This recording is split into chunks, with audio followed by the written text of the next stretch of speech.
ரீசெண்டா சோனம் வாங்சுக் அப்படின்ற ஒரு கிளைமேட் ஆக்டிவிஸ்ட நம்ம நியூஸ்ல பார்த்துட்டே வரோம்.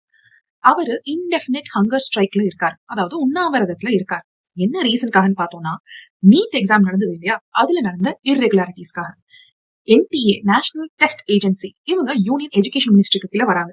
அவங்க ஒழுங்கா எக்ஸாம கண்டக்ட் பண்ணாம கொஸ்டின் பேப்பர் லீக் ஆகிறதுக்கு அவங்களும் ஒரு ரோல பிளே பண்ணிருக்காங்க. அதாவது அவங்க ஒழுங்கா மேனேஜ் பண்ணாத ஒரு ரீசனால தான் அந்த கொஸ்டின் பேப்பர் லீக் ஆயிருக்கு. அதனால நீட் எக்ஸாம ரீகண்டக்ட் பண்ற ஒரு சிச்சுவேஷன் அமைஞ்சது. சோ சோனம் வாங்சுக் அவரோட டிமாண்ட என்னவா எடுத்து வைக்கிறாருன்னா, union education minister Dharmendra Pradhan அவங்களோட போஸ்ட்ல இருந்து ரிசைன் பண்ணாங்க. சோ இதுதான் அவரோட டிமாண்ட். இது ஒரு இண்டிவிஜுவல் ப்ரொடெஸ்டான்னு கேட்டோம்னா இல்ல, ஒரு பார்ட்டியும் இதோட அசோசியேட்டா இருக்காங்க. காக்ரோச் ஜனதா பார்ட்டி, தி நியூலி லான்ச்ட் பார்ட்டி, இதெல்லாம் ஒரு சைடு இருந்தாலும் hunger strike is it valid under லா? சட்டம் என்ன சொல்லுது? ஹங்கர் ஸ்ட்ரைக்ன்றது ஒரு ஃபார்ம் ஆஃப் பொலிட்டிக்கல் ப்ரொடெஸ்ட். இது அட்டெம்ப்ட் டு சூசைட் கீழ வருமான்னு கேட்டா இல்ல. இதோட இன்டென்ஷன், அதாவது ஹங்கர் ஸ்ட்ரைக் மேற்கொண்டவங்களோட இன்டென்ஷன் அவங்களோட உயிரை மாய்த்து கொள்ளணும் அப்படின்ற மோட்டிவ் கிடையாது. Rather it is a form of political protest. இந்த மாதிரி ஒரு டிமாண்ட் எங்களுக்கு இருக்கு, இதை நீங்க செய்யணும் இல்ல செய்யக்கூடாது இப்படின்னு ஒரு டிமாண்ட்ஸை வைக்கிறது ஒரு ப்ரொடெஸ்டா மாறுது. அவங்களோட இன்டென்ஷன் அவங்களோட உயிரை எடுத்துக்கணும்ன்ற மோட்டிவ் கிடையாது.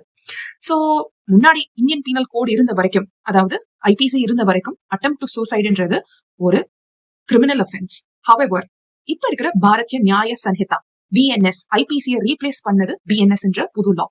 இந்த சட்டம் படி அட்டெம்ப்ட் டு சூசைட் ஒரு கிரிமினல் அஃபென்ஸ் கிடையாது. ஹவெவர் பிஎன்எஸ்ல செக்ஷன் 226 என்ன சொல்லுதுன்னா, ஒரு பர்சன் ஒரு ஹங்கர் ஸ்ட்ரைக்கோ இல்ல ஒரு ப்ரொடெஸ்டோ ஏற்கொள்றாங்க, என்ன மாதிரி நோக்கத்தோடனா கவர்மெண்ட் அபிஷியல்ஸ் அவங்களோட வேலையை பண்ண விடாம தடுக்கிறதுக்காண்டி ஒரு ப்ரொடெஸ்ட் ஒரு ஹங்கர் ஸ்ட்ரைக் அந்த மாதிரி அவங்க எடுத்துட்டு போறாங்க அப்படின்னா கோர்ட் அவங்கள தண்டிக்கலாம். முன்னாடி நடந்த பழைய கேசஸ்ல எல்லாம் கோர்ட்டோட ஸ்டாண்ட்ஸ் வேற இருந்திருக்கு. ஃபோர்ஸ் ஃபீடிங் நடந்திருக்கு. அதாவது ஒரு பர்சன் ஹங்கர் ஸ்ட்ரைக்ல இருக்காங்கன்னா அவங்க ஹெல்த் ரொம்ப வர்சன் ஆகிற பட்சத்துல அவங்களுக்கு எதிராக ஃபோர்ஸ் ஃபீடிங் பண்ண வச்சிருக்காங்க.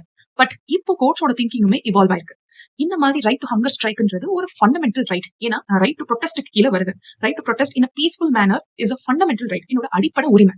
அப்படி அடிப்படை உரிமையுமே கோர்ட் தான் பாதுகாத்தாகணும். இன்னொரு சைட் ரைட் டு லைஃபை பாதுகாக்கணும். அதாவது அவங்களோட வாழ்க்கையுமே அவங்களோட உயிரையுமே பாதுகாக்க வேண்டியது கவர்மெண்டோட கடமை ஆஸ் வெல் அஸ் கோர்ட்டோட கடமை. இப்படி ரெண்டு விஷயங்கள் இருக்கு. ரைட் டு ப்ரொடெஸ்டும் இருக்கு, ரைட் டு லைஃபும் இருக்கு. இதனாலதான் டெல்லி ஹைகோர்ட் ரீசெண்டா ஒரு ரூலிங் விட்டாங்க. அவரோட ஹெல்த்தை டே டு டே பேசிஸ்ல மானிட்டர் பண்ணிட்டே வாங்க அப்படின்ற ஒரு ரூலிங்க கவர்மெண்ட்டுக்கு கொடுத்திருந்தாங்க.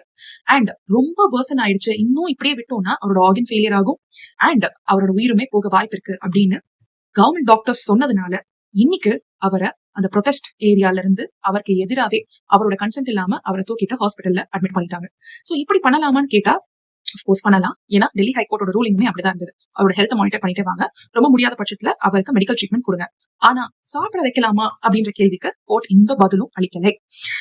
இப்போ அதை சாப்பிட்டே ஆகணும், அவர் சாப்பிடவே இல்லைன்னா அவரோட உயிர் இப்ப போயிடும் அப்படின்ற பட்சத்துல அந்த சிச்சுவேஷன் வர டைம்ல கோர்ட் என்ன ரூலிங் கொடுக்குறாங்கன்னு பார்ப்போம்.